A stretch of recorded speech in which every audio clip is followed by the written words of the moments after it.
on open space?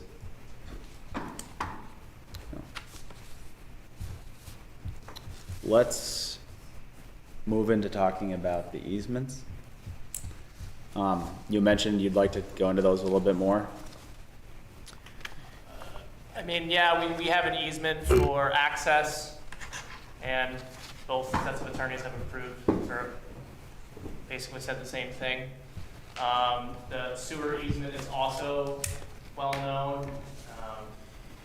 I'm not sure there's a whole nother separate matter not even related to this development regarding the easement. Okay, let me interrupt and just say that it's not really the board's purview whether you have the easement or not. You either do or you do not. If you don't, you know what happens. Yeah, I mean, So, we have it. Right.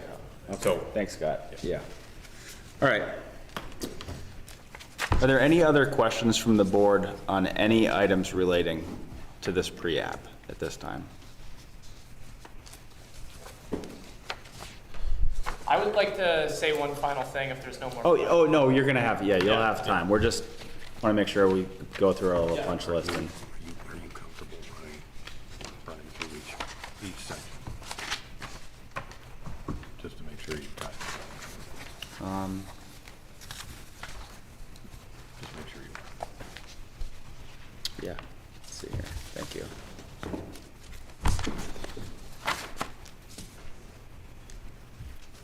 Why don't you guys go ahead if there's other things you want to add in right now?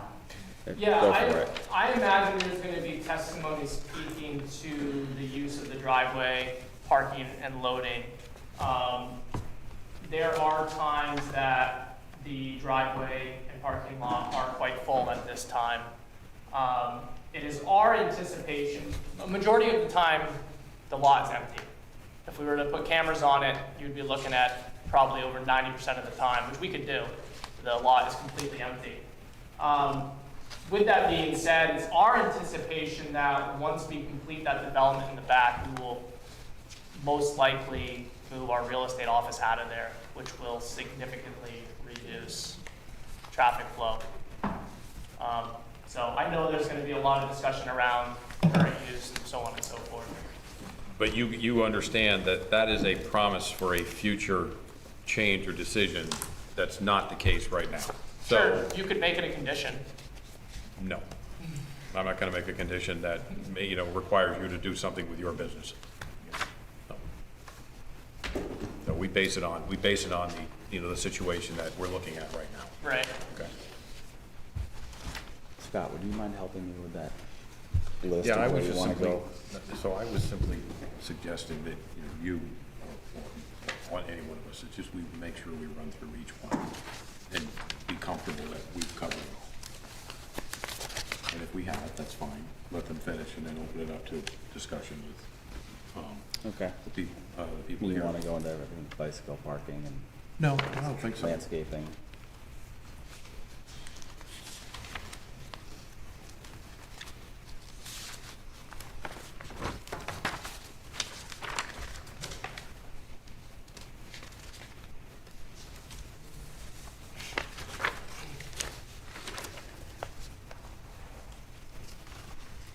Emily, quick question. Was Yes. the preliminary landscaping plan C2.1 included in the packet for the DRB tonight? Yes, it should Okay. be. I just want to make sure that was, I know there was some You're certainly, back and forth with that at one point. I just want to make sure, we haven't had to discuss that much. I was just making sure it was in there. Yes.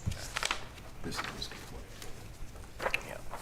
Yeah. This is fire department, this is Yeah. town standard. They're two Good different point. things. They're two different, You know, so, this can't be, if this conflicts with the town, then the town's. well, I can address that a little bit. Yeah, I should mention that again. So, all right, so final question for you, to ask you both to comment on, the minimum driveway width, the fire department memo, which we just got today, the most recent. There was also an earlier fire department memo. Most, if not all, of the things the fire department is asking for are not mandated by the bylaws. And those are things that the board has discretion on. What the fire department is asking for in this memo is a driveway that would kill your project. Yeah. Are there, and now the board has discretion, as we heard Emily state earlier, within the power of the bylaws, to use some reason on the actual driveway width here. Are there other things that you saw in that, any of the fire department memos where you have some wiggle room? Well, we can maximize our 25-foot right-of-way. So, I mean, as far as that, that's about what we can do within that, if we want to pull up the map or the site plan.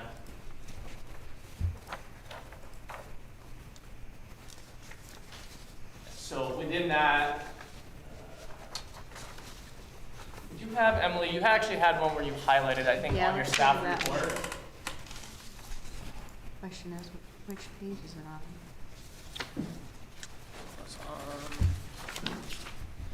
on 9, I believe.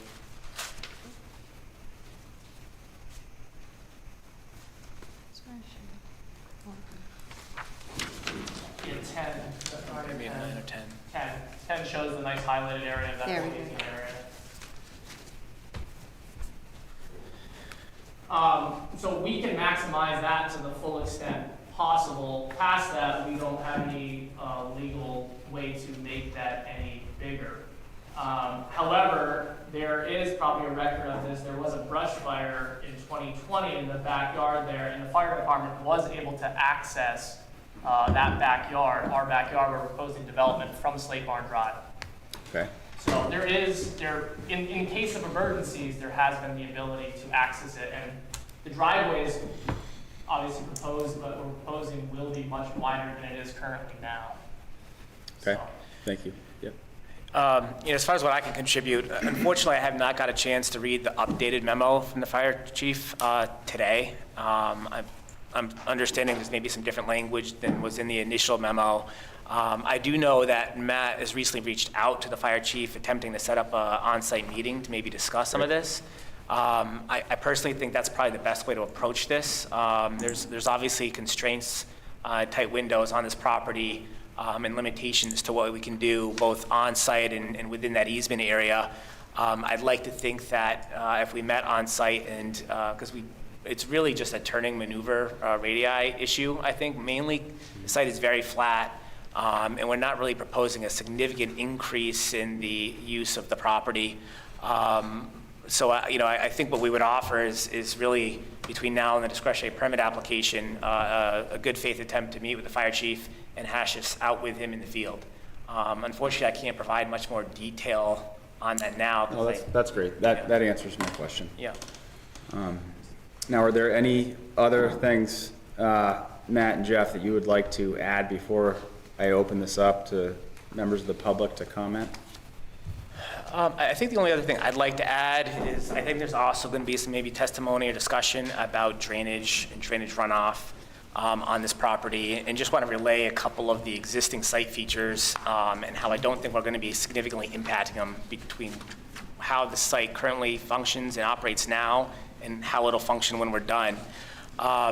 This site is obviously very flat. I think across the whole front to back of the lot, there's probably a foot or less of grade in any direction. It does near the back go up a little bit, but it's generally flat. How things drain behind the Lampman house and garage now is they more or less pool in the lawn behind the garage. The driveway that was installed within the right-of-way to the east of our property back when that subdivision was done did increase grade in that area a little bit, and I'm not sure if it contributed to any drainage issues on adjacent properties or not, but it's more or less created a physical berm between our property and the properties to the east. Our site, any improvements on it, at least based on the grading scheme that we've preliminary designed, which admittedly is preliminary, but still not intended to significantly increase grade to a point where we would be directing flow to the east. And so what we've done from a grading and stormwater management standpoint is minimize the amount of material going in there and more or less utilize that existing low-lying area, which is more or less where the proposed infiltration basin is to be located, to at least collect and store and infiltrate smaller runoff events. The soils in this area also are not that great. They don't really have a high infiltration rate associated with them.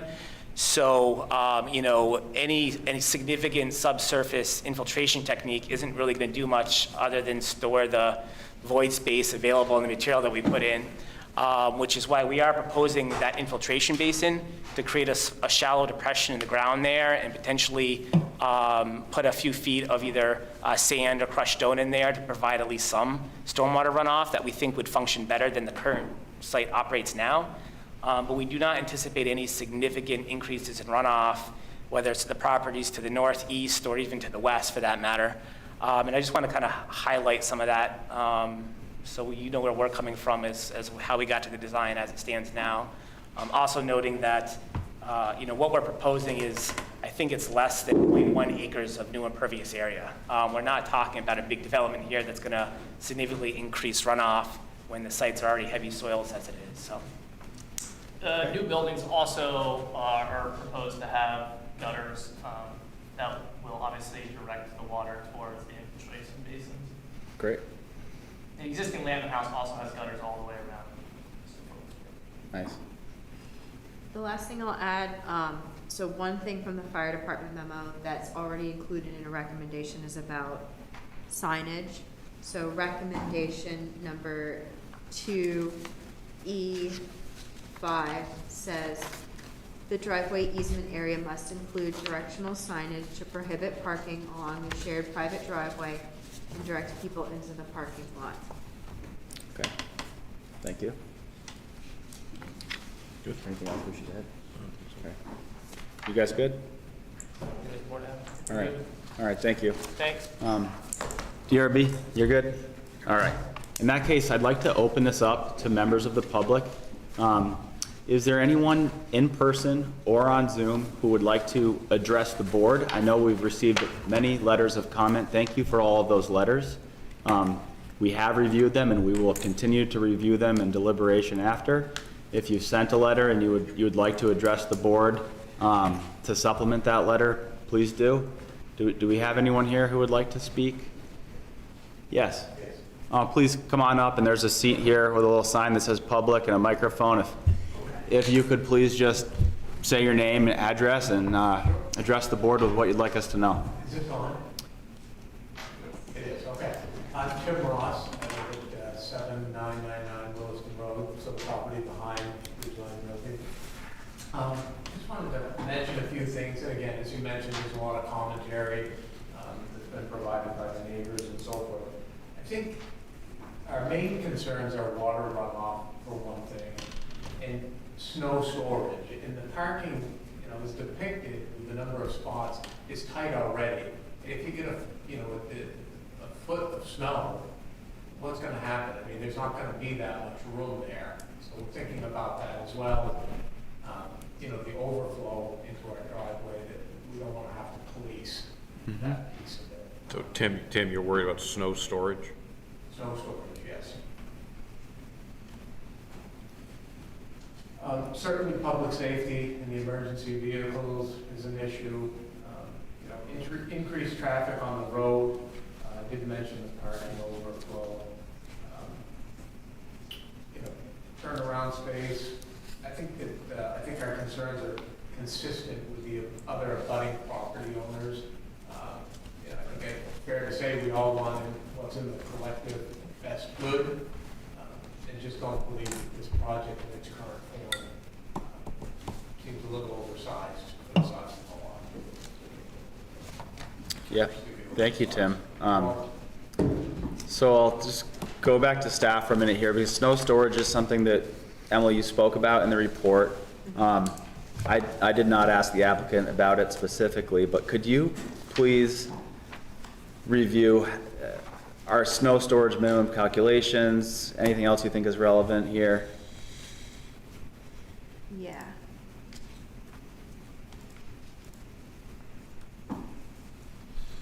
So recommendation 2G, the discretionary permit must show solid waste containers in compliance with 16.7 and 411211, and snow storage in compliance with WDB 16.6.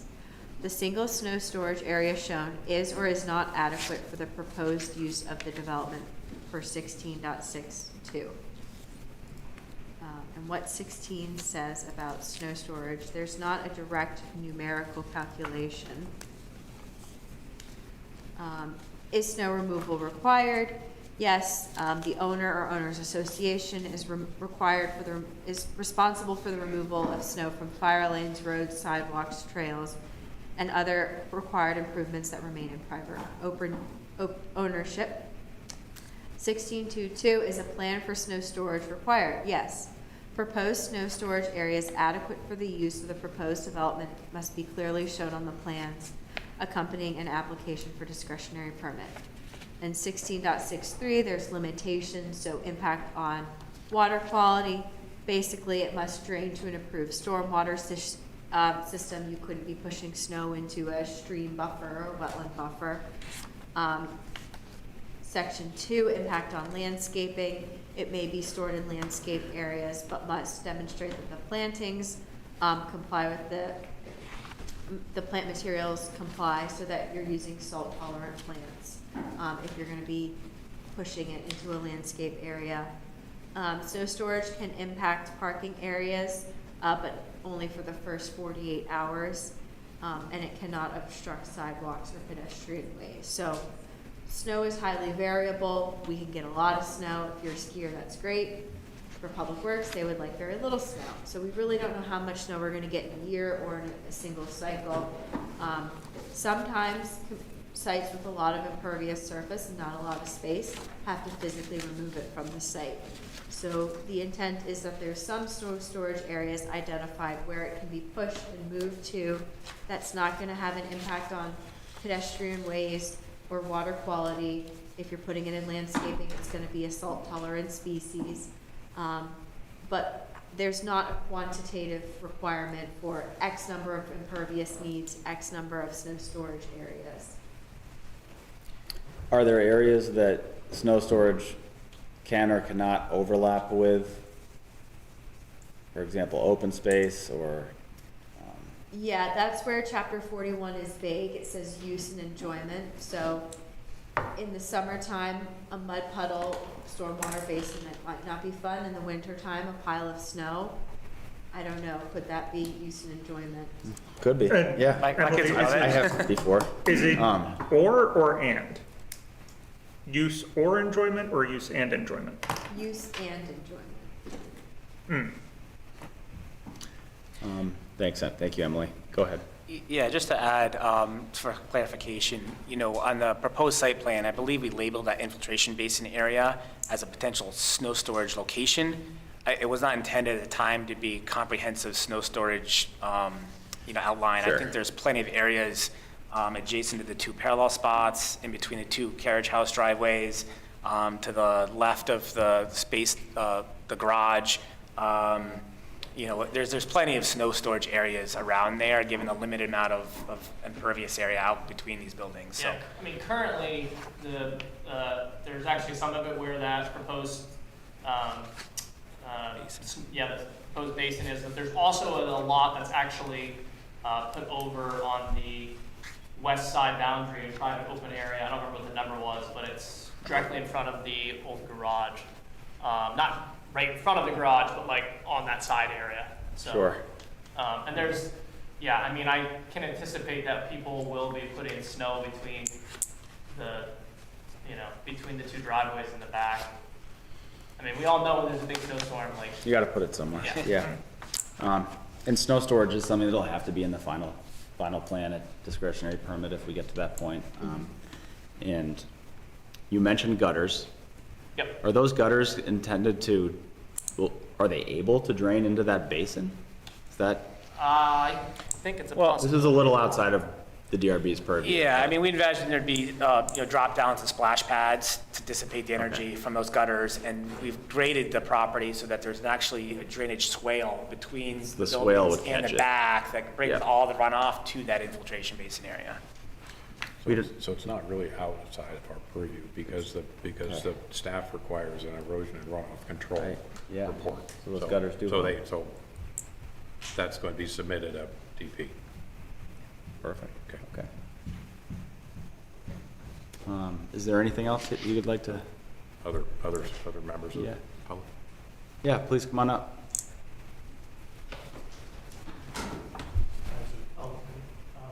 I'm Daniel Oldby, I'm 38 Slip Park. Hi. And if you could speak up. Yeah, so I'll echo the sentiments that my neighbors shared. I think runoff is an issue, public safety is an issue, parking is an issue, as well as open space. But I think you guys are right, sense of an attachment, you know, with a 30-foot radius, you can't fit a 12-foot driveway in that way. I also wanted to address the brush fire that happened in 2020. It was not accessed from Slate Barn Road. It was accessed in order to get a fire apparatus there. It was on my property. And if you put a fence in between, in this section here, they ran a fire hose through here. So you're not going to be able to access it, at least through there.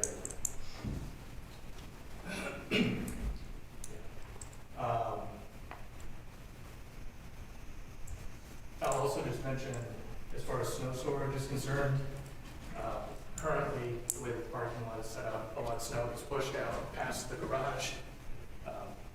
I don't have exact measurements, but it gets really close to the property line, and so I will pay attention to that in the future. But yeah, final thing. So all of the water that's being collected off of roofs and everything, it's basically getting diverted into that. What did you call it? Infiltration basin, yeah, it hasn't really been designed yet, but yeah, some shallow Yeah. basin. So there is a swale that it's not steep, but this is a higher elevation, and there is basically a ditch that runs right through here down to the low point here, and that is where my foundation exists, and I have to repoint the foundation in that spot. I've already done it once, and it was done 10 years ago, so so if we're gonna be collecting all the water there, and you have a major storm event, and it overruns this infiltration basin, we're basically diverting the back half of that lot's water right to where my foundation is. Is there swale now there? Is There a low point behind your property, between this property and that? Does it go anywhere? Or will it go anywhere? It goes in my basement. Goes in your basement, okay. Good, perfect. So, But it doesn't drain down the street, or doesn't drain to a manhole or stormwater catch basin, or nothing out the back or anywhere? So it's just a low point? That's one challenge we have on the site, is there's no subsurface drainage collection system anywhere to be found, so. so those are all. Yes. Thank you for pointing out all those very valid concerns. Concerns that you guys have worked on and are addressing. Are there other members of the public that would like to address the board? Online, anybody? There's 2 attendees online. If you'd like to speak, press the raise hand button or comment in the chat.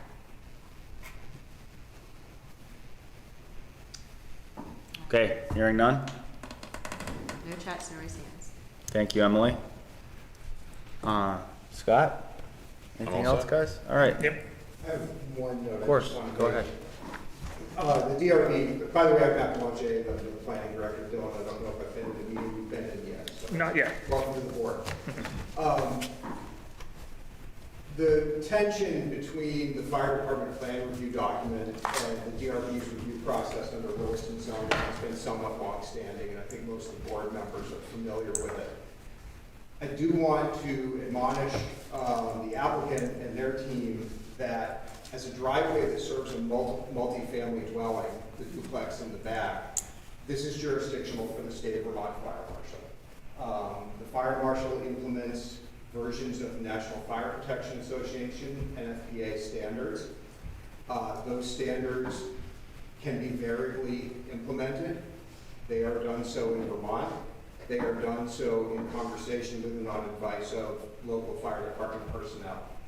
So while there may not be a direct regulatory path for the fire department's recommendation to be implemented entirely through Williston's legal authority, it is likely that the width of that driveway and the standard of access that is applied may be an element of your state permit through the fire marshal. I want the applicant and the board to be aware of that dynamic. It's not part of the local approval, it's not part of the conditions of approval here, but it's reality that we find applicants facing, and it's far better to bring it up now at pre-application than as has happened in the past in Williston, standing on site with a CO in the balance. So I'm just warning everybody, pay attention, talk with local fire personnel, talk with the state fire marshal about this access standard, and highly recommend you do so prior to preparing a discretionary permit application. That's it. Thank you, Matt. And thank you to the applicant, and thank you to members of the public, neighbors, everyone who came to this hearing. This was a lot of great information, very detailed pre-app review. And with that, I will close it at 8:15 p.m. Thank you. Thank you, everyone. Thanks. Good. Next up is APP 26-02 at 1400 Mountain View Drive. This is an appeal of a notice of zoning violation. The applicants, please come up, or the appellants. That works. If you, yeah, pull it on up. If you could please state your names and address for the record. Dave Marshall from Civil Engineering Associates. Thank you, Dave. Good evening, Pete Kelly, 46 McMullen Lane in Williston. Thank you, Pete. Alex Corbanis, 223 Brigham Hill Road in Essex, owner of Catamount. Thank you, Alex. The staff goes next. What's next? All right. We've done an appeal yet. Hang on one second. Mr. Kelly, you want to explain who you are, and what your relationship is to this board? Thank you, Scott.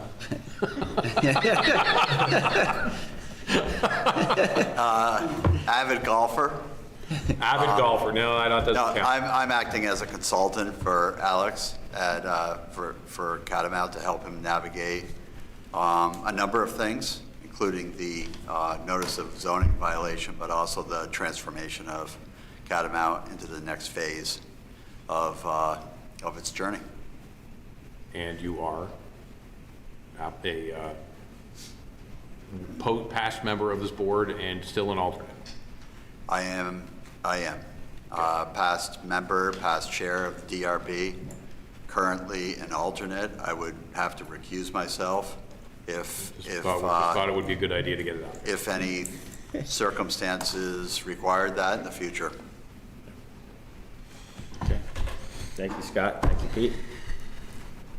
Staff has it. Great, thank you. I'm going to try to give a really brief summary of this so we can get into discussion and questions. This is an appeal of a notice of zoning violation issued to the appellants by the zoning administrator, Deputy Zoning Administrator Emily Heyman in this case. And the violation stems from golf balls from the subject property, a driving range, landing on and damaging homes adjacent to it.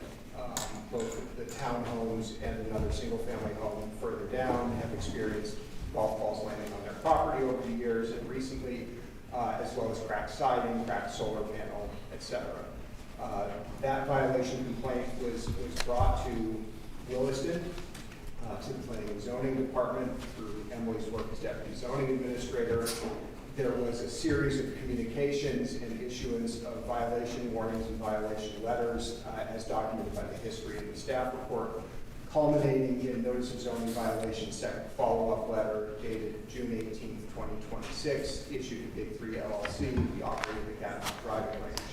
So it's the determination of violation and directives in that letter that are under appeal and under discussion tonight. But as you've seen through the 79-page supplemental materials, there's a lengthy history behind this and some factors to consider. So just wanted to set the stage for where we are in the process and what is under appeal. So the applicants, the appellants, submitted an appeal letter enumerating their arguments against being served with a zoning violation, against the actions that it called for. If you're following along, I'm on page 4 of the PDF of the staff report. So the first was that the violation letter cited a section of Williston Development Bylaw, WDB 18.2.2, which pertains to dangerous buildings. The appellants assert that that section of WDB 18.2.2 is not applicable to their situation because the driving range is not a dangerous building, and I'm summarizing here. And I'll talk a little bit about what the DRB might want to do in terms of discussing that in a minute. The other part of the letter directs the appellants to repair the netting that has in the past shielded properties from Eric golf balls. The appellant notes that that netting is no longer on the property under their ownership or control. It is on the property that goes with the townhouses, which was subdivided off of this land under the approval SUD 0705, which is also discussed in the staff report. So, moving on for a moment, the board's received several comments from abutters, letters that included all of that in the staff report. And then most recently, another thing that the violation letter called for was for the appellant to submit to the town some kind of a plan for rectifying the situation.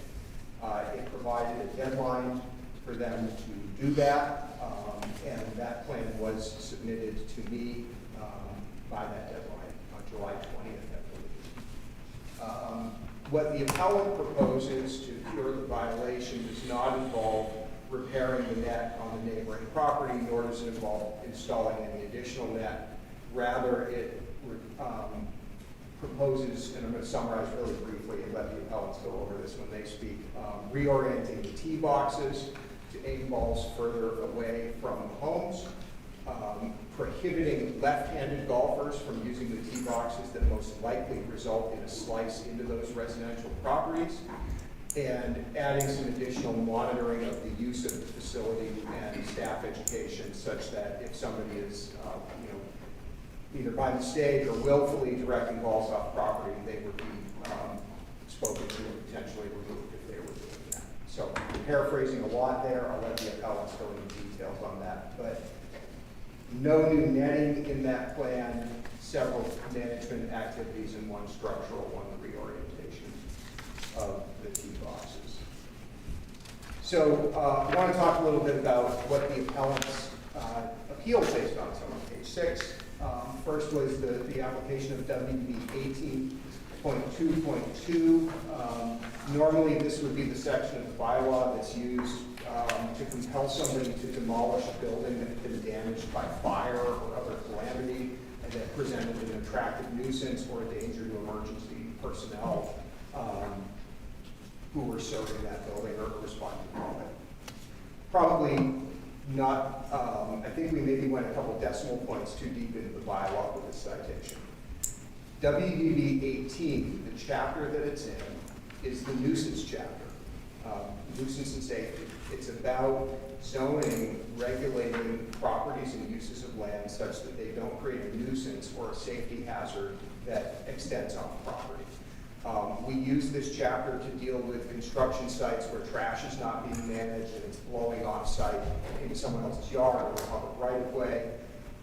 We use this chapter to handle an industrial user that's creating dust, noise, light, vibration, smoke, or something else that's causing a nuisance or a public safety or health impact off-site. So bylaw by this chapter recognizes that sometimes something that happens on one property affects others in a way that goes beyond what it wants to allow.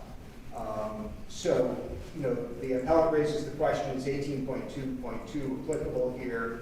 My recommendation to the DRB is that you consider that. Remember, in an appeal, your three options are to uphold, overturn, or modify the zoning administrator's violation letter. You could consider a modification to it to cite a different element of that chapter, should you find one more applicable. We can talk about that. I did prepare for you a revised finding that just went to the general no off-site nuisances and hazards, no litter provisions, which might be more applicable in dangerous buildings. The next is a conversation about netting. More than I've talked about netting in a lot of years. Back when the netting at Cottonwood was still up, but the driving range was gone, people would often complain to us, when are you going to have them take that netting down? And eventually it came down. But it's really important, and we may need to bounce over and look at the site plan a little bit to understand what's going on here. There's existing netting, it's in disrepair, and it's on what I refer to as the townhouses property. Before the townhomes were constructed on a lot that was subdivided out of the Big 3 LLC property under SUB 0705, going back 2007, 2008, developed in the few years after that.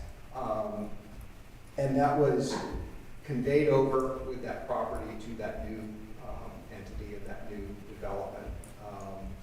And it's under control of the owners of that property at this point. It's not under the control of Big 3 LLC.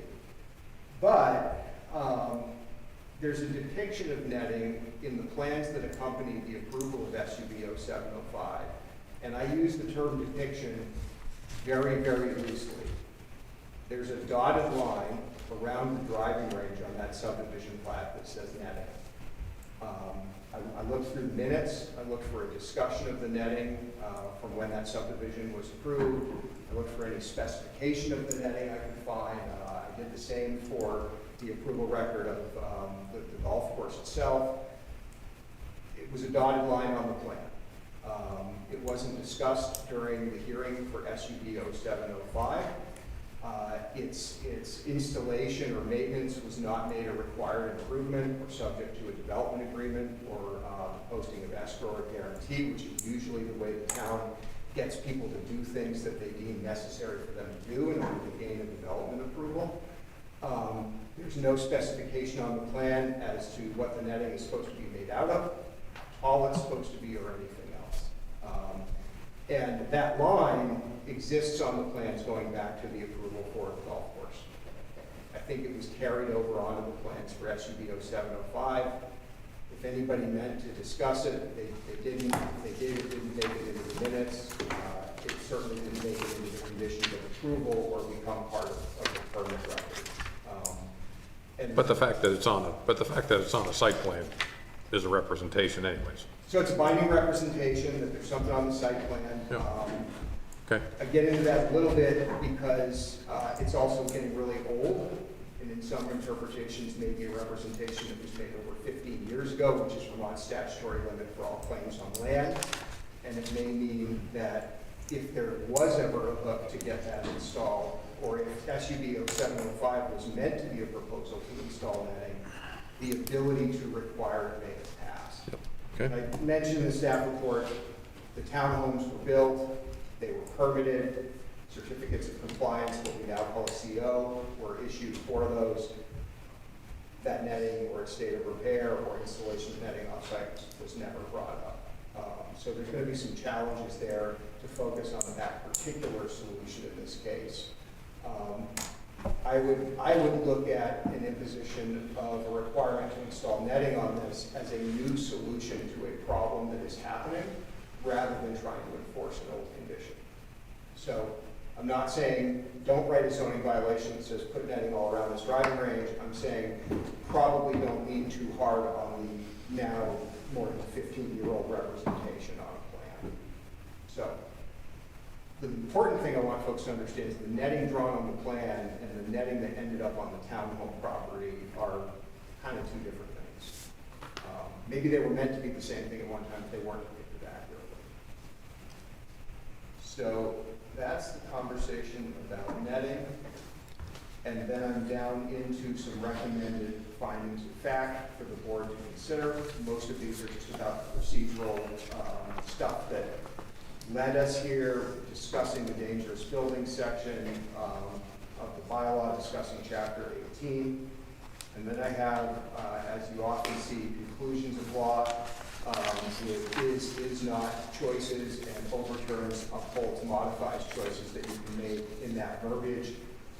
Not to say you can't write your own conclusions from scratch. These are just some suggestions and ways you might think about processing this violation appeal as you consider it tonight. And we don't have conditions of approval because it's not a development application. But we do have separate motions for uphold, or modify, or overturn that are just boilerplate motions for you to consider.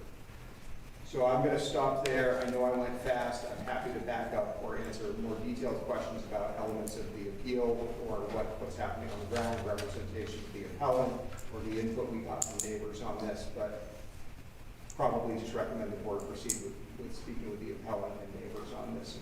Yep. All right. Thanks. Thank you, Matt. Gentlemen, if you could please outline the plan you've put together for us. I think that would be very helpful, and anywhere else you'd like to color in for us. Very good. Again, Let me hand this out. Matt, would you like me to give this to you? So you have something you want to distribute to the board? We'll pass it. It's the talking points, yeah.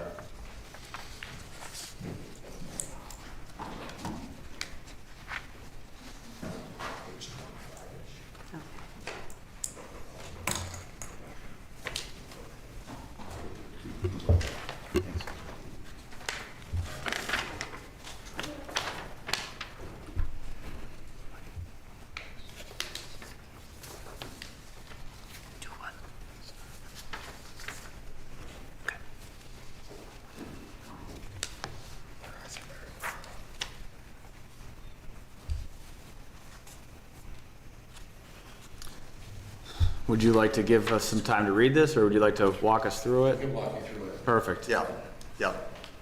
good. Again, Dave Marshall from Civil Engineering Associates. Matt, I didn't know if you could do us the favor of bringing up the site plan. Just want to get everybody the ability to orient themselves with the site so that when we talk about something, hopefully you can catch up and understand better the thoughts of the applicant and the neighbors.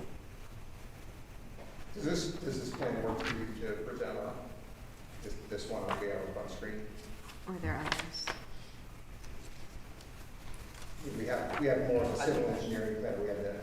C 1.0 is probably the best one that will show the orientation of the existing conditions and proposed modifications. Pete, can I ask you a quick question? Yes. Is this much different from the 7 steps that you put together to address the issue at hand? That's listed in the staff report? It is a variation on that. It really talks about, it expands upon those things. It gives a little bit more broad view of how we got here, where we want to go, and how the proposed recommendations as far as modifications for operation on the property fall into those particular places. Okay. So it's a framework to ultimately bring us to the proposed management plan. Okay. So up on screen, we have sheet C 1.0 and Can we zoom in a little? orienting you in this particular plan. I'm going to actually walk up. Perfect. Yep. Yeah, that'd be great. And just speak loudly, I'm deaf. Okay, I'll put on my big voice. So in this particular case, we've got north, kind of to the right and up on this particular plan, and Mountain View Drive basically occupying the eastern portion of the property. You enter here, this is the main parking lot, and these are the 2 duplex buildings that are one component, Mr. Wasco's home, which is one of the neighbors that has provided commentary to the board. And this is the existing hitting area. It's actually an arc, set up an arc that has 2 levels. And with the original development orientation of the facility, it was set up so that just from a physical standpoint, the centroid of the direction that everybody was instructed to kind of hit their golf balls was more in a southerly direction. And what has happened over time, this particular facility was originally constructed around the turn of the century, 99 and 2000, is that we've seen a continual modification of the neighborhood in regards to incremental development. We have a new neighborhood here that's under construction. We obviously saw as part of the infill along Mountain View Road is the 2 duplexes, and then this Mr. Wasco's home was constructed in about 2018. So at this point in time, this is the first time that we've had some written requests and certainly a zoning violation associated with the operation of the facility over those 25 years. So what we always have tried to do is, or at least what I understand the applicant is trying to do, is just work in a positive way, and that's what we want to do here, is actually find solutions, and more importantly, put these solutions on a piece of paper that's enforceable. So anything that ultimately the board does adopt as far as the guidelines or proposals for this particular project is going to be one that ultimately is going to be the litmus test for the success going forward.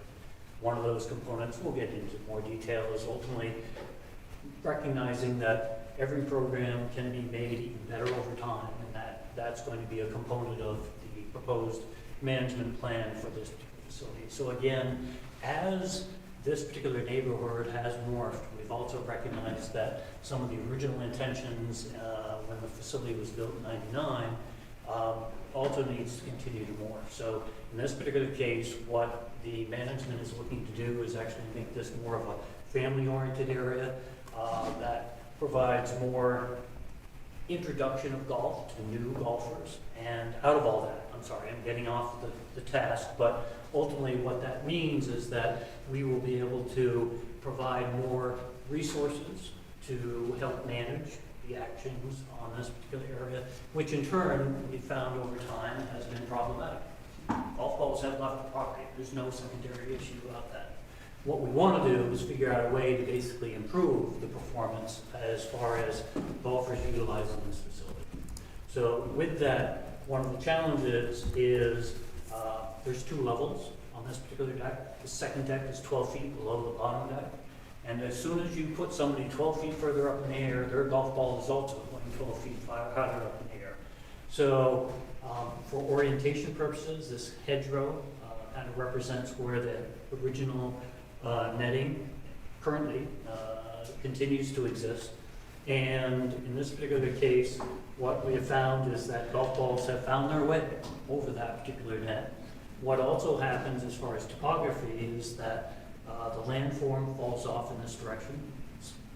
So if we were to move this net further to the west, we're also lowering that same net. So if we were to remove and replace, we actually create a situation that even has less resistance to those golf balls that are hit off in that particular easterly direction.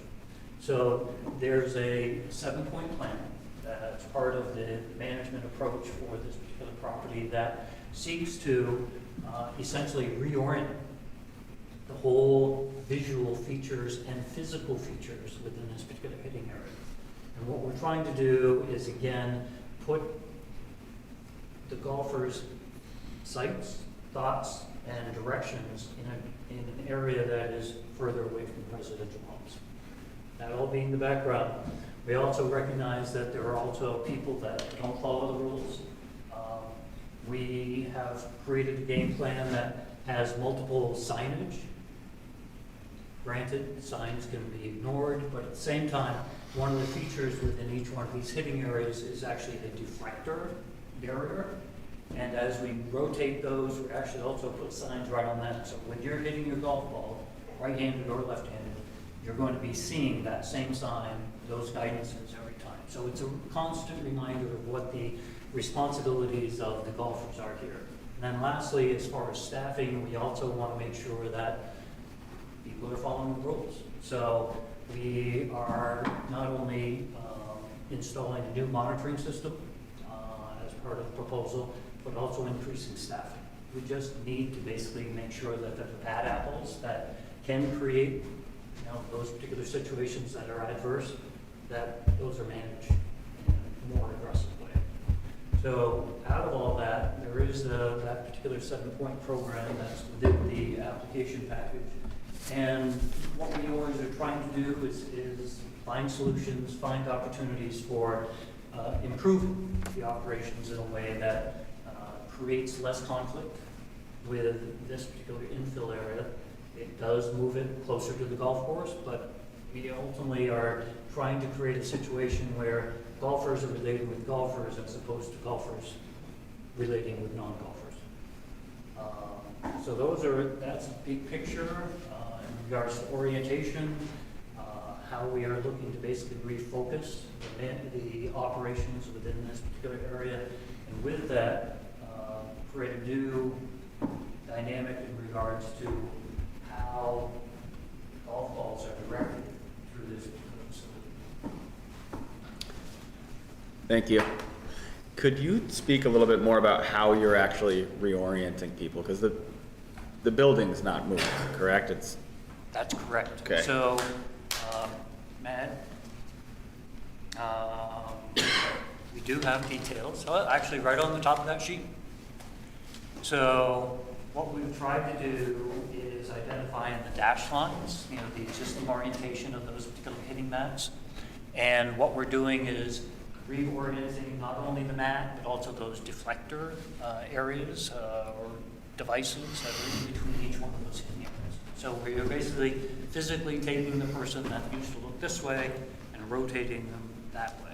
It's a starting point as far as, again, getting that first initial direction of the golf ball coming out of off the club, headed in a better direction. There is also, on the next page, that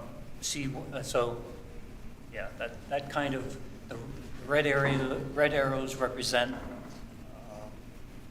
how we are looking to reorient, but again, the top right represents the detail, so you can see better those particular reorientation exercises. Here, on sheet C1.1, we've got those deflector barriers that are between each one of the hitting mats. And here we've superimposed one of the proposed signs on that particular deflector, essentially to create that visual. Every time somebody's there on the mat hitting a golf ball, that they're getting a reminder as far as what their responsibilities are. So that, in this particular case, one of the management approaches and one of the challenges that we've identified is that the left-hand golfer, the adverse shot that's most common for that particular type of golfer is the large slice. That's a description of how the golf ball flies through the air, but under those particular scenarios, especially when you're on the upper level, puts those golf balls closer and more readily towards the residential homes. So that being the background, we are, as part of the management program, is eliminating left-hand golfers from the use of that top plateau. We are, again, basically not trying to handicap this situation by putting somebody 12 feet higher up in the air that allows for those golf balls to go over barriers. And with that, they're relegated to the bottom there. And again, with the reorientation of those hitting mats, looking to basically refocus their direction as far as golf balls for this particular facility. Okay. Has that higher platform always existed, or is that a more recent addition? It's always been there. Okay, thank you. DRB, any other questions here? How tall is the existing fence that is on the screening that is on the other property that was subdivided off? 30 feet. 15, 18. Yeah, Make that clear? I'm sorry, what was that? 30 feet. Okay. Not exactly sure. And what is the current distance to Mr. Wesco's house from the tee boxes? Good question. We'll see if we can give you a better answer, if you give me a second. Okay. In the meantime, feel free to ask more questions. Will you be moving the targets on the course as well? Because golfer's orientation in the box to the mat is irrelevant. They're gonna hit towards the target. They're all in that corridor. Right. But there have been, some of those flags have been on the left-hand side of the current allotment. Could you guys, actually, this is something we'll talk about deliberation. Okay, no, ask away. Okay, would you guys be committed to making sure all of your target flags stay more towards the right side of the hitting area to discourage hitting towards the left side? Yes. Good question. Thank you. 425. To answer your questions, 150 yards. Okay, 150 yards for those that maybe may or may not play golf. You're talking about a high-powered wedge to a low iron. That's a common distance. That's not even drivers. I mean, your most dangerous, unpredictable shots will happen with your high irons, your twos, Yep. your threes. That's good. Okay. Thanks. All right, so it is within range, we know that. And good question. So, anything else from the board on this one? No. All right. Appellants, anything else you want to put out there?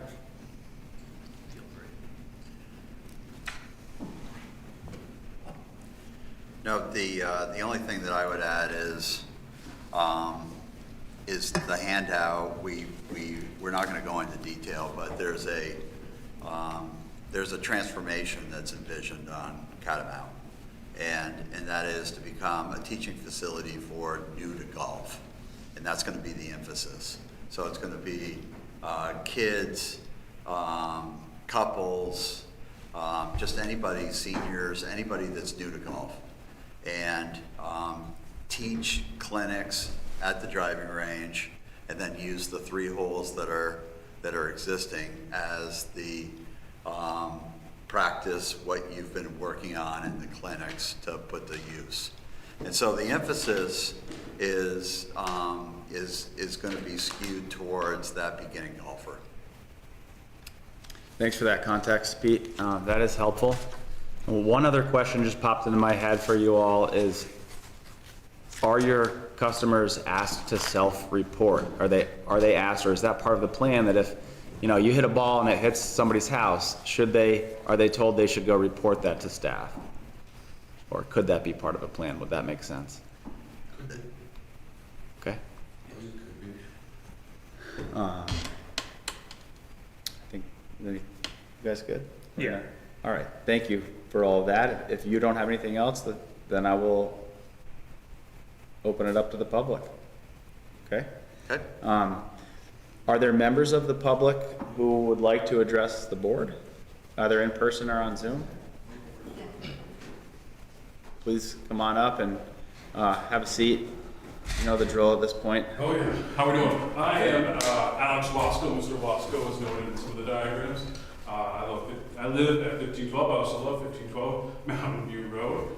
I have some brief notes that I took just because I just barely saw the plan that was proposed right before this meeting. So I really appreciate that they submitted that plan, but the plan does not solve the safety issue. It does not propose new netting or expansion. It relies on signs, cameras, staff oversight, mat orientation, and golfer compliance. That may reduce some potential misuse, but does not physically prevent hit golf balls from reaching my property. There are materials acknowledge that errant shots cannot be eliminated. Other than that, we've talked about the boundary line. This does not, none of the plan has anything to do with that, and pretty much just please don't accept this as a corrective plan unless it's measurable, enforceable protection for neighboring properties. At a minimum, range operation should be restricted until the town has a survey-based plan and effective containment solution, not just signage and monitoring. Thank you. Thank you very much. Hello? Hi, my name is Tom Boyer, and I live in one of the townhouses. And I'd like to go back to the netting, the fence. And I talked to Emily, and hopefully you can back me up on this, but when that land was sold, the buyers were supposed to move it onto their property. You got that in writing? And Do you have it in writing? Was that? Do you have it in writing? Yeah, somewhere. Well, But, go ahead. we would need to see that in writing, or, you know, But or the town attorney would need to see it in writing. We talked about that, and what was looked at in the permit record is the plan was shown that it was the dotted line. And then Matt's further research confirmed that there was no discussion of moving it. The dotted line showed it on the golf course property when all this time it's been in its existing location where the townhomes were proposed and then exist today. Okay, I'll go back and look, but also. Mr. Blair, just, I want to make one point, and if you have something like that and it is in writing, that is an agreement, that's an agreement between you and them, not you and the town. Or that, the town is not involved, that's a contractual agreement Well, between you, okay? Hopefully I can find it, but part of the selling of the property meant the removal of the, Understood. yeah. So, also, back, Tomco used to have a driving range down on Williston Road. And when Maple Fields went in, they put up 90-foot fences. And what we're asking for is, I mean, visuals, okay, but you're all golfers. Visuals not gonna help when you got your driver out and you're wheeling away. And it got to the point where it was dangerous. In fact, my wife, it went right by her head. She heard it, didn't see it, heard it. Whizzed through the side. Yeah, and it hit the garage. The chief of police, Foley, who just retired, was over there, standing with us talking. Neighbor can attest to that. Didn't have a ball come right through the fence and dribbled down. It wasn't close, but he saw it. And if you go to any driving range, the fencing you'll see is, 90 feet up, usually curved, to keep the balls where they're supposed to be, not on our property, not aiming at our kids, our cars, and, it's unsettling to not be able to keep your car in your driveway because of balls coming up. And Alex and I have talked about this, the people that target you, I don't care how many visuals you put up, somebody's gonna wail away. Somebody, and somebody's eventually gonna get hurt. So if I understand Mr. Belanger correctly, the time period for compelling, from the town's perspective, for compelling the applicant to put up a fence is passed. Is that what I'm hearing? In terms of enforcing, if you determined that relocating or installing a fence was a condition of approval of SUB 0705, I think the time to enforce that condition, to be able to enforce that condition, has passed.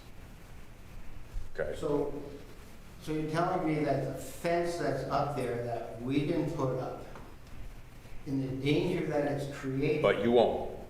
It's on your property. I won't argue that Okay, until I all find right. out, but that our safety is imperative. Our kids' safety, our property. You can take a look at all our garage doors and see I'm how. not arguing that point with you. The board has a limited toolbox, Okay. And- to be able to and pull so from. if we go with the site, this supposedly siting thing, what if it doesn't work? You have a business disagreement with the business next door. So basically, we're. And we can get them for litter. Am I also getting that right? You would need to file another complaint at that time if we were to proceed with this It's not plan. a good situation, sir. So let me shed a little light on that.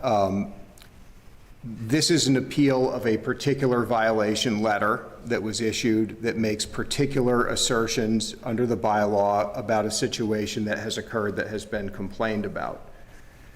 WDB 18, the Williston Unified Development Bylaw chapter that governs nuisances and off-property impacts, is static unless it's amended by the select board. It still exists.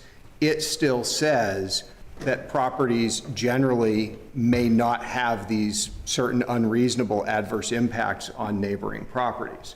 So there are two things in operation here. There's the law of the land as far as zoning is concerned, which has limits. It doesn't address everything. It's not meant to address everything. It's meant to address land use in a reasonable way and within the limits that Vermont law allows it to do so. But it does exist. A nuisance is a nuisance. Litter is litter. Property owners need to control the off-site impacts of activities on their property. That is true 10 years ago, yesterday, today, 10 years from now, as long as the bylaw is not amended by the select board.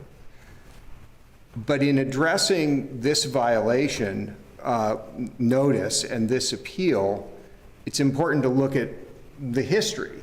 And in addition to the zoning bylaw, the question for me in examining this and for Emily in writing the letter is, was there, in addition to what the bylaw requires, something that one of these prior development approvals required that didn't happen, was missed, or should be implemented or could be implemented today? So that's why we're talking about netting. That's why we're talking about 15 years. That's why we're talking about what did the DRB say about this when they reviewed SUB 0705. And the answer, unfortunately, was we just didn't find much. You know, if we found a condition of approval that said, move the netting, well, we would hope that then the zoning administrator would have enforced that prior to final plat, prior to building construction, prior to CO. We didn't find any of that. We found a line on a plan that had been carried forward from a prior site plan approval that didn't actually depict the netting as it had ever been installed, and that wasn't discussed as part of that development approval. So the bylaw is the bylaw. Those rules are much more steady and static. They don't expire. They apply to what happens out there tomorrow as much as they did to what happened there yesterday. But the conditions of approval eventually fade away if they're not implemented. And that was the finding on that they just weren't. Are there any state regulations for driving ranges and netting or fencing? There are all kinds of legal constructs outside of the zoning that is implemented by the town of Williston. I can't walk up to you and throw a golf ball at your head. That's assault, right? And battery if I hit you. And it's also not a zoning violation, right? It's a civil violation. It's a criminal violation. So important to remember that when the DRB is doing its work here, it's enforcing the zoning of the town of Williston and the conditions of approval of developments that were issued thereunder. That's all the DRB is empowered to do here. So nothing we do here tonight as a staff or a DRB says anything about civil actions, says anything about small claims court, says anything about injury claims or insurance or anything like all of those other things that exist out in the universe that might pertain to this situation. But what we do have is a bylaw with a chapter that says, don't create undue hazards and nuisances off property. And that's the part of the violation I'd be focused on. Is the violation identified there's an off-property impact happening. The violation letter said, this is beyond what's allowed in zoning. The appellant has submitted a plan to you to try to rectify that. The question for the board is, are you interested in modifying that violation letter to require the appellant to do that plan, do nothing at all, do something other than that plan? So back to netting where we started, and like I said, it's more than I've talked about netting in a long time. Probably you can't hang your hat on that old condition of approval, but you can say to the appellant, we think the thing you need to do if you're going to keep operating a driving range here is to enclose this thing in netting. If the appellant feels that's a condition they can't live with, they have an avenue of appeal to the state environmental court. If you say to the appellant, we're just going to overturn the violation, we don't even think you broke the rules of zoning, we don't think you need to do anything, the neighbors have an avenue of appeal to the state environmental court. That's the system that we're working in. So it's important that the DRB look at this carefully, look at the bylaw carefully, look at what the appellant's proposing carefully, listen to what the neighbors have to say carefully, render the best decision you can, but none of this precludes any of those other things happening under the law. Thank you, Matt. Yep. And can I ask one more question about, does the driving range have to have netting or fence of some sort? There's no requirement in Williston zoning specifically that a driving range have netting. And that's why our hands are a bit tied. Yeah. But I So- like the fact that, you know, that you mentioned the danger part of it, and the nuisance part of it, and the littering part of it. Right, so there, Is something, you know, We are here, you know, we're looking at an appeal of a specific zoning violation, and how we were able to address that may be one step in this process. But we hear you that it is not safe, and I think the three gentlemen here also hear you that it is not safe. How we get you to that safe place, you may not get the full answer tonight, but everyone here wants you to get there, and we do hear you. okay, We appreciate that. all right, well, I thank you for listening. Thank you. Go ahead, Pete. Staff, would you mind What's that? bringing up? Go ahead. Go ahead and have a seat. You'll go next. Just let's let Pete comment. No, go ahead. Yeah. Would you mind bringing up Exhibit E, please, as part of the package? And Exhibit E, if DRB members didn't get to that point in the considerable package, it's a warranty deed that is tied to the condo dwellings. And so that's now exhibited on the screen. And in short, it says that the association and all owners and occupants in the townhouses at Catamount assume the risk of damage or inconvenience caused by the result of golf balls accidentally entering the common elements or units from the adjacent lands of the grantor, which is Catamount Golf, its successor assigns. Okay. Thank you, Pete. I don't believe that while it is relevant to the relationship between the applicant and the townhomes, it is not necessarily relevant to what we're talking about right now. With that, I would like to give you the floor. Could you please state your name and address? My name is Esther McGuire. I live at 1450 Mountain View Road. Just to hit on that, accidental. Address the board, please. All right, thank you. Accidental is accidental. We've had golf balls accidentally come through, there is no netting, but come through the cedar hedge. And they plop. Those are accidental, errant balls. When golf balls fly through and over the net and into your yard and into your house and whiz by your head, land behind children, those are targeted, non-accidental balls. There are some people out there that just are having fun or are belligerent. I can't put a judgment on them, but it's happening. The Catamount has done what they could with their signage. They put up cameras that didn't work, but they were made to look like they were working. We would call over when balls were flying through, and someone would go upstairs and say, hey, balls are flying through, settle down. That's a lot of policing, and it worked. We have a problem.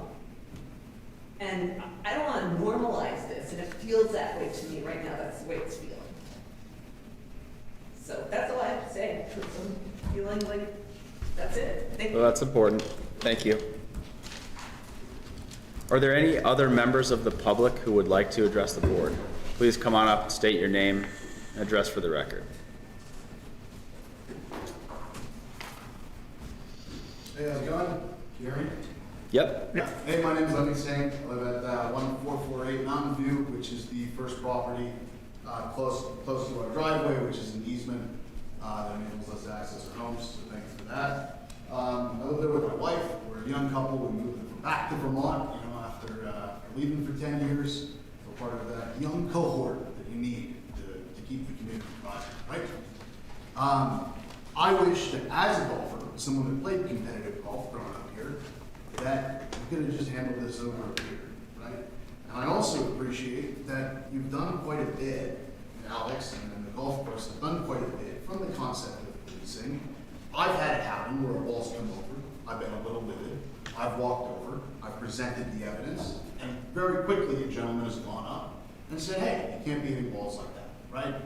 But there's also, in the concept of urban planning and in the concept of the development of space, defensible space.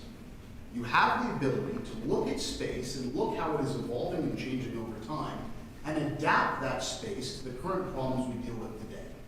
Looking at the past discussions, looking at a conversation with an amendment that goes between a developer that wants to put houses and a business that exists, that's fine.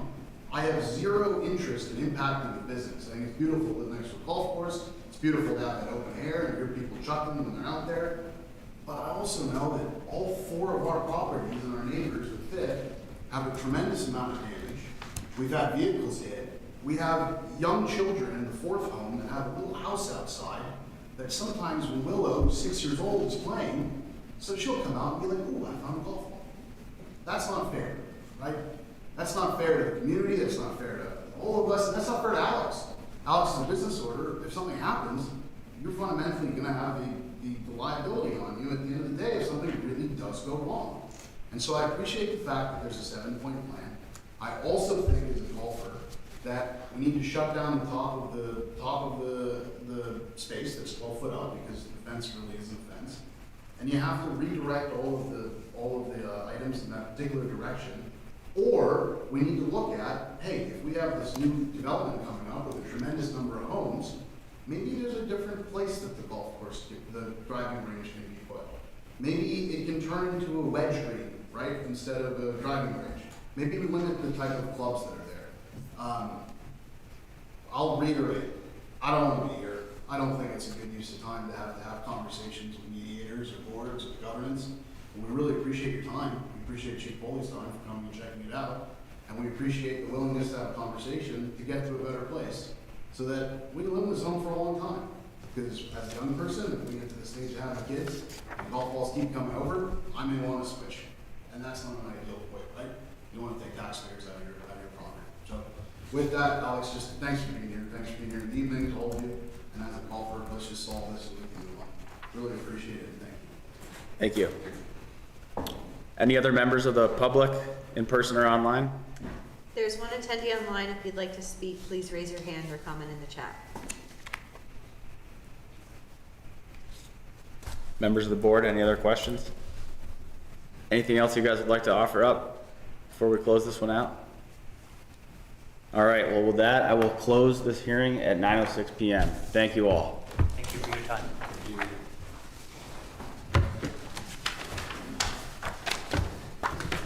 Board is going to move into training at this point.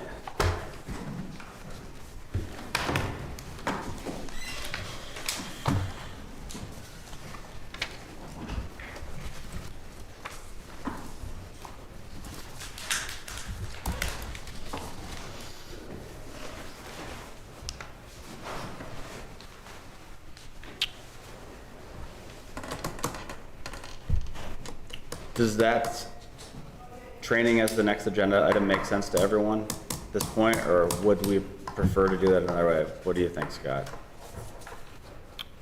I mean, it makes sense because the training needs to be televised, right? Oh, it's just open hearing, I guess. It doesn't make much difference to me. Let's do the training then. Okay, so, well, you also have the organizational meeting to do chair and vice chair. Do you want to do that first, or do that at the end of the meeting? Let's do the training and then we'll take care of that at the end. So I just put on the board training, open space and making motions. So a couple meetings ago, folks asked about comparing and contrasting the different open space standards throughout the zoning districts. And then Nate suggested everybody taking turns practicing making a motion, chair responsibilities of practicing opening and closing a hearing, so we can take some time to do that. In terms of open space standards, I'm going to do a super quick high level. You can always deep dive into the chapters on it. I'm going to pull up our zoning district map. So the green part of the town is the agricultural rural residential zoning district. This is most everything south of Interstate 89, and then a lot of land north of Mountain View Road, and off of French Hill area. So in the agricultural rural residential zoning district, there is that requirement that a parcel 10.5 acres or greater sets aside 75% of the land as open space.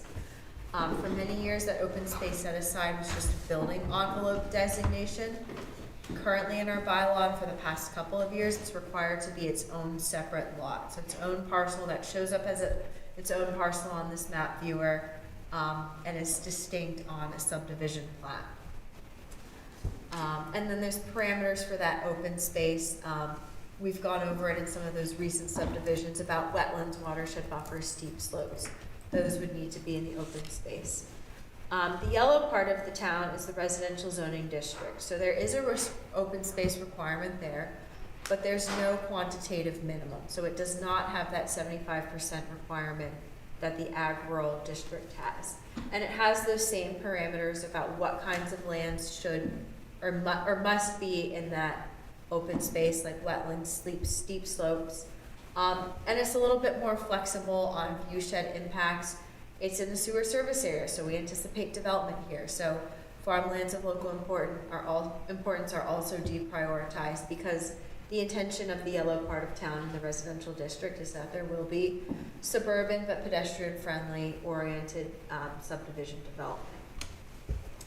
The blue parts, or excuse me, the purple parts of town are industrial east up off of Redmond Road, and then industrial west, industrial Aves, Marshall Ave, most of Marshall Ave, Commerce Street. Those parts of town do not have an open space requirement, nor do the Gateway District. So Gateway Zoning District South off of Exit 12, Hurricane Lane, the Park and Ride. There's some hillside development standards there, but there's not an open space designation requirement there.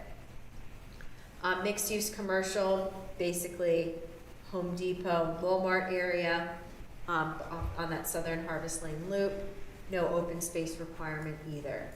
And those other gateway areas besides Gateway South, we have Gateway West, near the intersection of Williston Road and Brownell Road, so the O'Brien's Corner Store, and Gateway North, so James Brown Drive, which is sort of like an industrial district. Yeah, thank you for doing that. Good call. Makes it easier. Also, the Midway Residential Zoning District, essentially where the annex is, there's not a quantitative open space requirement. There are some design requirements that there be parks, both for public and private use, but not an open space set aside in the same way that we have in the ag rural or the residential zoning district. Form-based code was adopted in 2022. That's the area in red with all the streets overlaid on it. And form-based code has the required private open area. You guys, as the DRB, don't get to administer form-based code, but I think it's still important to understand some of its requirements. The private open area can be a certain percentage of residential balconies. It can be on the roof of the building. It needs to be set back, so it can't be within the front yard or the parking setback area. And there's some other design parameters about where private open area can be, how it's calculated on any given parcel. The reason I mentioned form-based code before I go to the village is the form-based code private open area standard inspired the standard for the village zoning district. where there's the private open area that we discussed tonight. And the bylaw for the village requires that there be 15% of the lot for the use and enjoyment. Things within the setbacks can't be there. So comparing and contrasting, the ag rural district, the village zoning district, and form-based code all have a quantitative requirement for private open area, but they serve fundamentally different purposes and they are fundamentally different scales. So we're not doing open space set-asides in Taft's Corners like we're doing them on a 200-acre forested subdivision. Those are some of the key high points and key differences between the various zoning districts. Are there any questions? Oh, actually, yeah, I do have one, just because it's coming up with the property across the street. Do any of the zones have differences about continuous open space? Yes, so in the ag rural zoning district and the residential zoning district, there are some contiguity standards for how open space wraps around house lots and where house lots are created. Form-based code, it can be in no more than 2 areas and then all the balconies. So if you have an apartment building, you can calculate a certain number of balconies and then no more than 2 other places, whether they're, you know, green space on the ground or rooftop patio, that kind of thing. Okay. The bylaw is clear in the ag rural district that open space is a singular lot. There was a case study a couple of years ago where an applicant experimented and tried to do multiple open space lots, and the DRB declined to move forward on that and said it's got to be one open space lot. So that's one of those ag rural standards. Yes, the language is quite a bit different versus the VZD. It actually says contiguous, right? Yeah. And in ag rural, there's actually a requirement that if there's off-property conserved open space, that the new open space be contiguous to that as well. So, you know, there's an attempt in the rural part of town to create corridors of open space, and they often align with mapped wildlife travel corridors, core wildlife habitat. So there's a really strong natural resource impulse behind the open space requirements in ag rural, whereas in the village and the form-based code district, you're really talking about space for the people who are going to live in these more dense infill type developments that the bylaw encourages.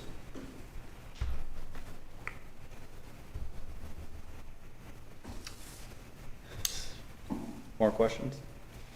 No, I think most of my remaining questions would be about planning and future zoning, which I don't think is in this conversation.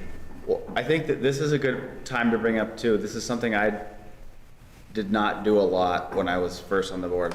Still should probably do more. But if you're going through these packets that they put together and it references a bylaw or something like that, and you have a question, it's totally okay to email the town staff.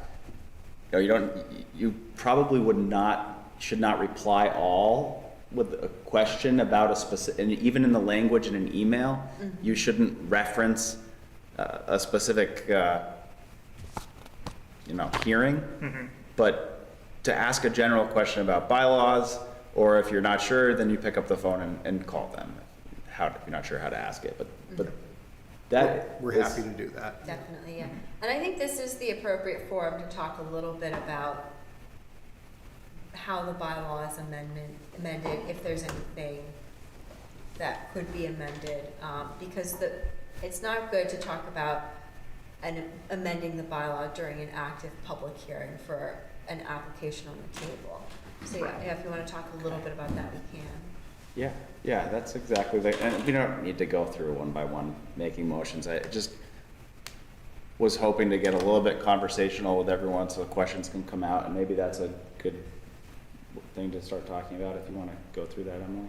Yeah, and I've said this before, and I think you guys, most of you have heard me say this, and that is that we're here to uphold the bylaw. We're here to test compliance. Ultimately, the staff does that for us, right? And they present us with a staff package telling us why or why not this works. But that's our job, right? Our job is not to write policy. Our job is not to create new policy. Our job is to simply test compliance, and if it complies, they get it. You know, and we've had people on the board who have gotten here thinking they're gonna change the world. That's not what this board is, that's the planning commission. You know, you go there to write new policy. You come here to just simply uphold the policy. And not everybody likes it, and, you know, tonight was a good case of that, in part, because some of what they're asking for is not within our ability to, you know, give it to them. That's civil redress. No?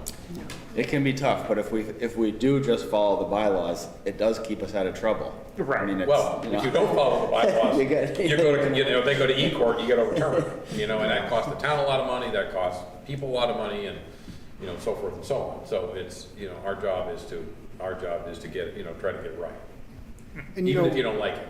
Our goal, and if the bylaw was 100% clear in how to apply it to every single situation, we wouldn't need a DRB, right? Right. So what we really rely. Much the same way why form-based code works. Right. Because we're not involved with that. Right, so we try, believe me, trying to write something that doesn't have to be interpreted, that's why it's 172 pages long. The DRB provides a really critical role in the town in terms of, here's what the bylaw wants, here's what this particular piece of property, right, and they're all different, and this particular development, they're all different, wants to achieve. Is there a condition we can draft that's enforceable, that works, that operationalizes this bylaw over here on this particular site and plan? And that's what we really rely on the board for, is to, you know, we draft those if we think we can, but it needs to be in the hands and minds of the appointed citizens of the town to make those decisions. You remember, you've talked about this in your trainings before, you're quasi-judicial. It's like a court, you're like a judge. You're making that decision. So we do our best to make sure that decision is informed. And you guys do a great job of it. I think they do. Can we just run through how you put these together quickly for everyone? Things that were not obvious to me in the beginning, that probably are obvious to everyone here, but like the DP 2602, we still use DP even if something's in pre-app. We still use that DP acronym designation. So don't just glance at that quickly. Make sure you know whether it's pre-app or not. And then other things that I didn't really realize at first, because I was just listening while you guys were running the show, really, is like, the staff puts a lot of effort into making these reports easy for us to quickly reference. Like you've noticed things that are in bold and the emotions and things like that. So I found that sometimes even highlighting. Right, I mean, if you got a paragraph, if you got a paragraph and it says complies next to it, you don't need to dig too deeply. No, I love tables that are literally, does this comply? Right. No, yes, no. Right, so skip over it, Yeah. right? You can read it, but, move on to something else that doesn't comply, or, or that has, an expected compliance, but why is it expected? What happened? So. The other thing about that, we went through a big exercise of redesigning these staff reports. I don't know, it's probably like 5 years ago now. It's a COVID project. We really tried to get the shortest version possible on the front page. So we know everybody's got a really busy life. We know that it's a huge package of information. On that front page, we try to give you what kind of hearing is it? Is it a pre-application? Is it discretionary permit? Is it something else? A visual reference, the best picture we think there is in the package, the checklist of applicable bylaw sections and things to look at. It's unchecked here. Well, History. We try to give you a really brief description of where is this in terms of the zoning map, what else applies to it, and what are we recommending the board does with it tonight, so that you don't have to go 10 pages in and go, wow, this thing is half-baked, we're going to have to continue this. Hopefully staff's already picked up on that. We've already said, This is happening. this should be continued. We need you to hold the hearing tonight. It's a good night to take testimony. The hearing should not close tonight. So we've tried to pregame all of that for you. We also try to have conversations with the chair or whoever is going to be chairing the meeting about that when it's coming up, so that it's not a surprise. Usually the applicant also, you know, they have access to that report on Thursday or Friday when we post it. They know it's not a surprise either. You know, the goal is everybody's got full information, but, you know, you wanna open that packet up and like just look at all those front pages initially, and then you think about what you want to dig deeper into. But we really wanted to get that information for you up front. Yeah, usually the length of this Yeah, that is nice. paragraph is a telltale for how many Shorter bullet than things is the you'll better. find. And the intention is really that, you know, a DRB member or an applicant who has been through years of development review can navigate it relatively quickly. But also, if you're in a butter and this is your first time ever interfacing with the bylaw, you can follow the tree of all of the bylaw chapters and their applicability and hope, hey, it says complies as proposed for this landscape standard. I don't understand it, but it cites the bylaw and I can go find that. So we really try to, you know, create an easy roadmap that no matter where you are in the development review process, you can pick up the information relatively quickly. And it's always under evolution. So if you have particular suggestions, like maybe our toner needs to be updated because some of the light stuff looks particularly light tonight, yeah, let us know. Cool. And all right, so pre-app is a very common one that we get, like we had tonight. And then do they have a year before they need to, what is the rule? Yeah, they have a year from the notice of decision. So say tonight you approve your list of recommendations as amended. At the next meeting, you'll approve the minutes, and then a couple of days after that, we get a notice of decision letter out. So for this particular application, it would probably be the end of August when that notice of decision letter would go out. They would have 1 year from that date to file a discretionary permit. And also from the date of that notice of decision letter is the 30-day appeal period to state court.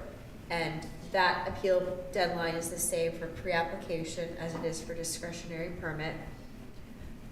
In terms of the discretionary permit decision, you have 1 year to file final plans plus up to a year of extensions and 2 6-month extensions. So if your 1 year expires with your pre-app, no more extensions, you have to file a new pre-app.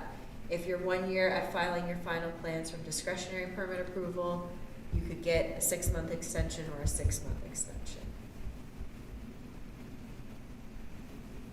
So then we get to discretionary permit. Mm-hmm. When you review a discretionary permit application and you're writing your staff report, how closely do you hold the pre-app guidance conditions? How binding is pre-app when you're writing your staff report? And if you're writing your staff report, do you call out any changes from pre-app and why? Yeah, so discretionary permit staff reports will usually have a side-by-side table where we include the left side column.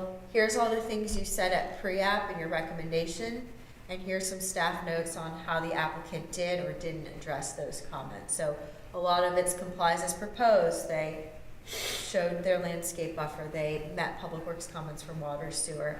But sometimes there might be a discussion like, hey, they still forgot the bicycle parking. I still don't see bicycle parking. So we do include that recitation of the pre-app recommendations in that main staff report. And when I get a discretionary permit application and that started with a pre-app, the first thing I'm doing is reading those recommendations and looking at what the applicant said in response to them and showed in their plans. And like, did they do it or did they not? And does it need to carry forward as a condition of approval? Cool. So let's say we approve a discretionary permit at a hearing. Sometimes we will retain final plan review. Can you talk about what that is? Did I get that right? Yes, so final plans is the last step before administrative permits. It's basically responding to the conditions of approval. So say the condition of approval is you need to have 5 bicycle racks because right now your plan only shows 2 and our calculations say you need 5. The applicant's final plan set would then show those 5 bicycle racks on it. Most of the time it's staff review of those final plans. So did you address all of the DRB conditions of approval in your site plan? And then it's also looking for things like development agreement, you know, those association covenants and bylaws, those tend to get firmed up at that point in time as well. Sometimes the DRB retains final plans review. There's no bylaw standard as to when or why, but the general principle is like a very major subdivision with a lot of units going in, a major development would retain final plans review, or if it was... I would add too, is if the board doesn't trust the applicant. I mean, right? Yeah, and that's usually when a lot of things went from a pre-app recommendation, still weren't met at DP, or a DP condition of approval, and the DP has like 5 to 10 specific conditions of approval of things the plans still need to do. And that can be various scales. Or if somebody on the board has a specific desire to watch something that's going on in the permit process, you can request, to have it to be approved by the board. I mean, it's not a requirement that it has to go to staff. It's easier if it goes to staff. It's one less thing the board has to do, but if you want to see something to come back to you to make sure, that it gets done, yeah, the board can agree to that. It's probably a nice thing in some of these for you to be able to tell the applicant, this one has to go back to the DRB, we better get it all right. Yeah, and final plans review is not a warned public hearing, so we don't send the abutters letters, we don't have to do a 15 days, so the lead time on when we get that on a DRB agenda can really vary. If it's something major, and I get the final plans on a Thursday, it's probably not going on that following Tuesday, but if there's enough lead time, it can usually go on that next upcoming DRB agenda. Cool. Thank you. I just wanted to go over the basics real quick. So I think that's plenty of staff training for the night, unless there's anything else anybody wants to get after. Okay. Some key differences between pre-app and DP. So if the first page accidentally got ripped off, throughout the document, it would say it would be referring to conditions of approval or findings of fact. And at the very end, pre-application has a list of recommendations. Discretionary permit is findings, conclusions, and then the conditions of approval. And the motion for a discretionary permit is a little bit lengthier. It includes that second clause about you must file final plans that proceed in strict conformance, yada, yada. Yep. Okay. Well, we've all seen an appeal now. We've seen the certificates. I don't think there's much else. We'll see an election tonight. Oh, you want to do that Scott, are you willing to do it again?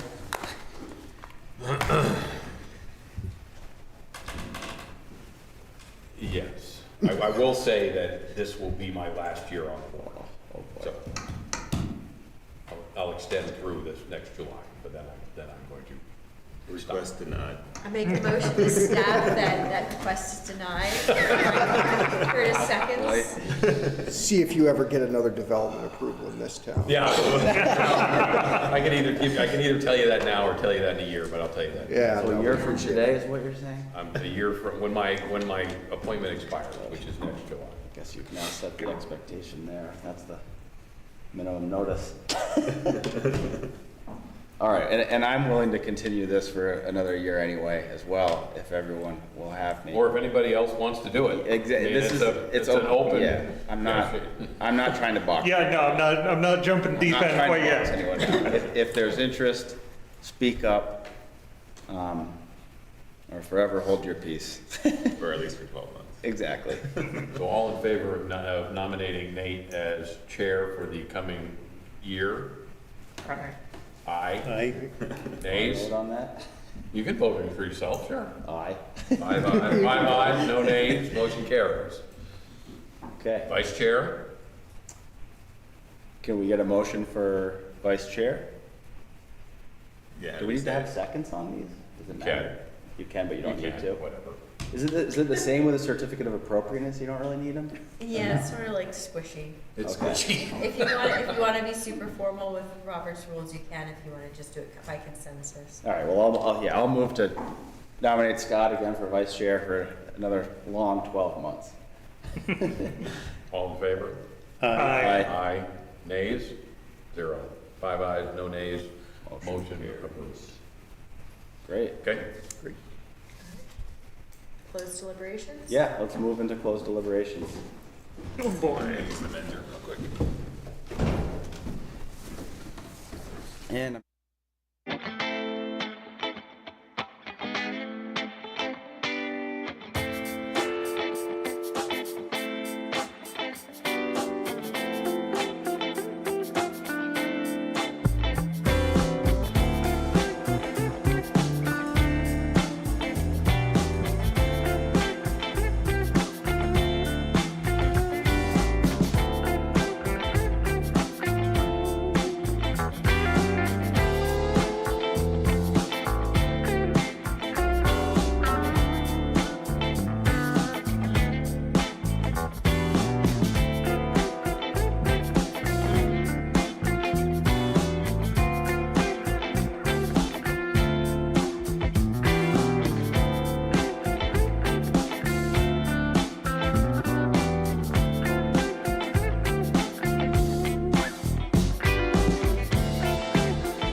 28th.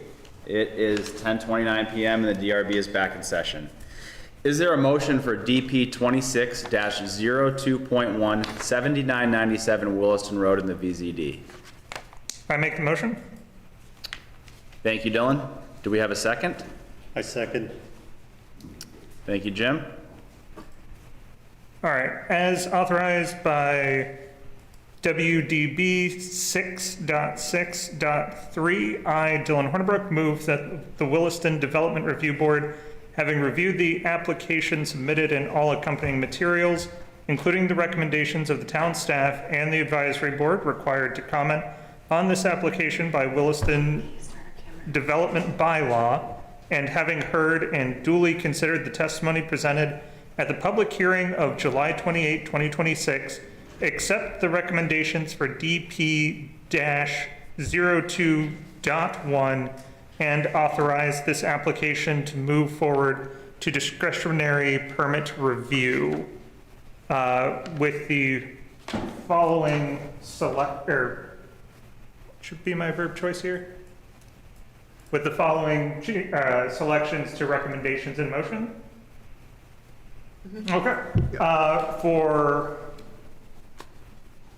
In section 1, we believe that they can meet the development review standards by the WDB. In 1D1, private open area can be in multiple areas. For 1D3, the strip alongside the two parallel, 1D2, a fence screening area from Williston Road is not required. In 1D3, the 5-foot by 44-foot strip alongside the two parallel parking spots cannot count as private open area. Moving to 2D, we have amended the statement to the driveway should be a minimum of 20 feet wide at the curb cut onto Williston Road, then taper to 16 feet wide when driveway enters the wooded portion of the 25-foot easement, with 4 foot clear in the wooded, forested, or brushy areas.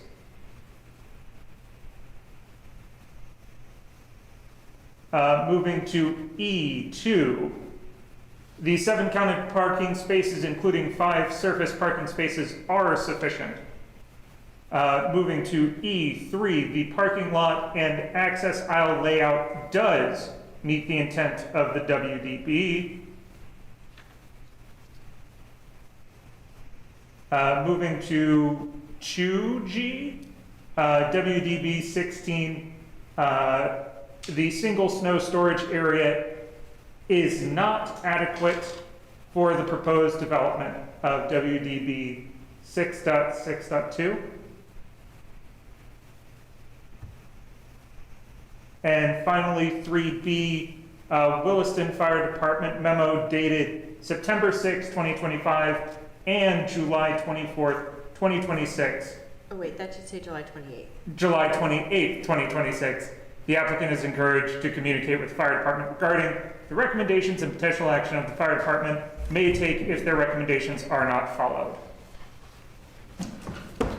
Thank you, Dylan. And there was a second earlier. Can I have to hear that second again? I second it. Thank you, Jim. Is there any discussion? All right, with that, we'll take a roll call vote. Chair is a yay. Scott Riley. Yay. Jim Brizzolera. Yay. Brian Curtis. Yay. Dylan Hornibrook. Yay. 5 in favor, none opposed, motion carries.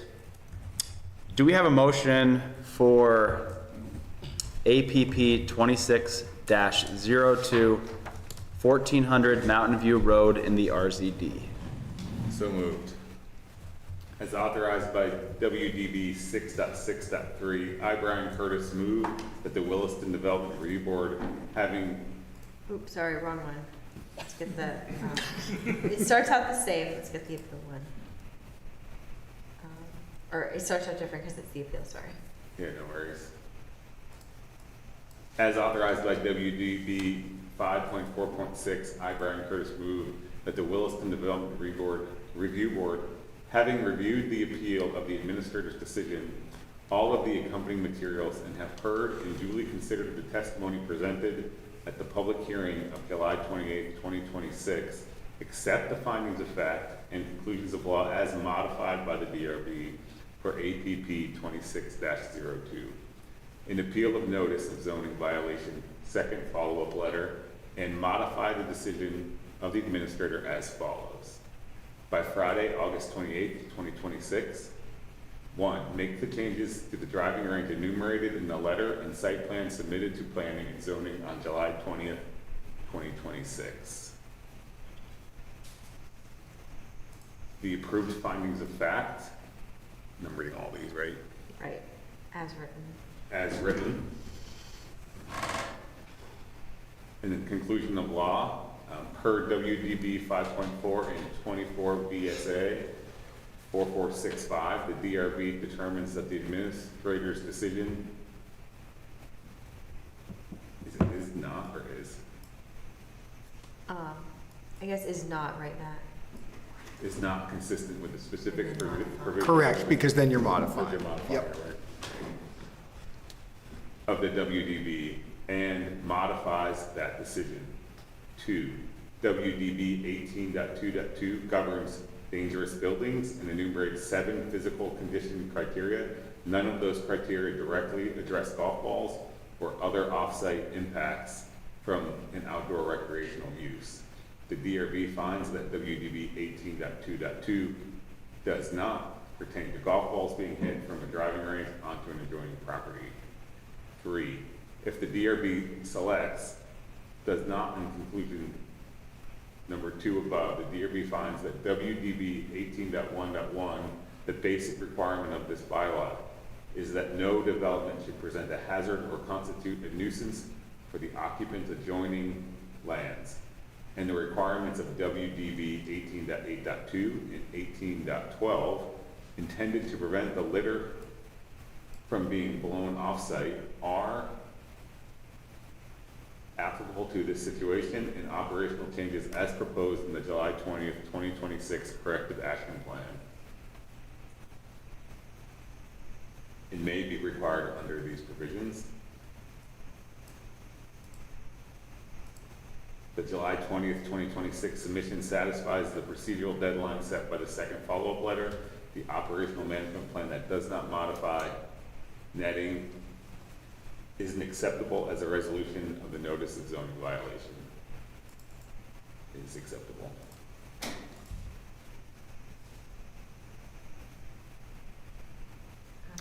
Thank you, Brian. Do we have a second? I'll second it. Thank you, Scott. Is there any discussion? All right, roll call vote. Chair is a yay. Scott Riley? Yay. Jim Brizzolera? Yay. Brian Curtis? Yay. Dylan Hornibrook? Yay. 5 yeas, no nays, motion carries. Do we have a motion to approve the minutes from July 14th? I make the motion. All in favor? Aye. Opposed? Motion carries, 5 in favor, none opposed. Is there a motion? Sorry, what was that? You do want to get a second. Oh, second on the minutes? I'm sorry. I'll second. Thank you, Scott. All right. Is there a motion to adjourn? So moved. Thank you, Scott. Second. Closing this meeting at 10:38. Thanks, Dylan. All right. Thanks, everybody. Thanks. Yep.